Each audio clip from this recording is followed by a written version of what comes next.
Hey y'all, honey girl, beautiful soul. Cindy West Haver and Daddy. We're at Love's, sitting right here. Got some van lifers and The Mist. That was a great movie. The Mist. So was The Fog, but I like The Mist. So I guess it's the network administrator is because the school I was at getting free internet. But on my other phones it didn't do. That's weird. But now I'm able to, get the Denny's Wi-Fi right here, which is weird. Not all my phones are getting it right now, and it's kind of like not a really strong signal, but it's just right there. You can get Luz, but then you have to pay for it and stuff. It's kind of kicking it here,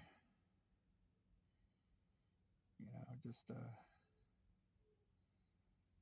know.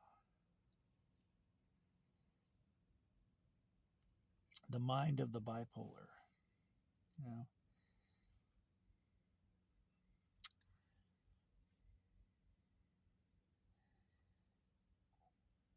All you kind of want is to not have the intrusive thoughts, not have. So when you go through the mania, the brainia, the megalomania, that was a cool game, megalomania. But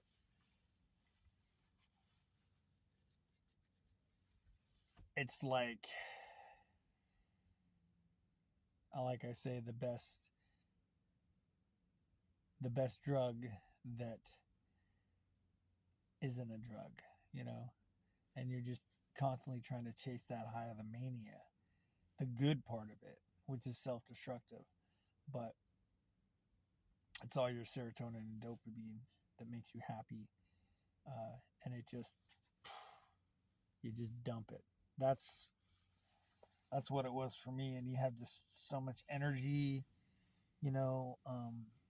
It just makes you everything just is great, you know. I mean, 2020 and everybody else was going through COVID, and I was like, what the fuck's going on here? Let's laugh about it. Let's make fun of it. Let's,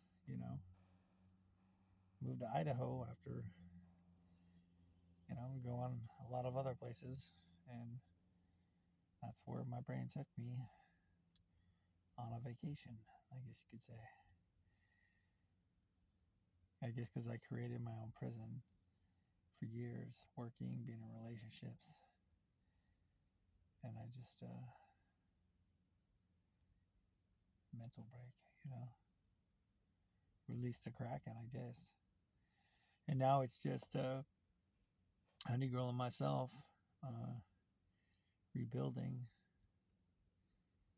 It's very difficult.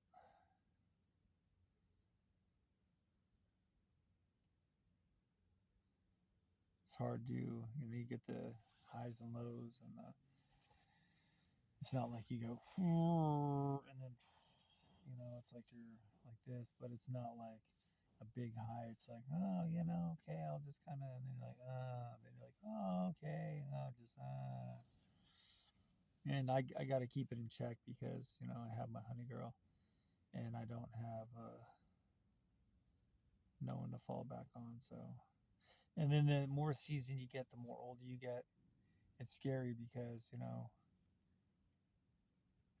um, I've had all the wrong meds pumped in me. I've had 40 ECTs. It's changed a lot and almost took me out. And so, the scars remind you that that shit was real because I got the physical and mental scars and I see them every day. And more, I'm just kind of like, I just, you know, I just think of it as, when I hear like, I heard Jeremy Renner talking, they says you have to suffer, you know, part of life is you have to suffer. And I'm just like, why? Didn't want any of this, you know? It's hereditary, and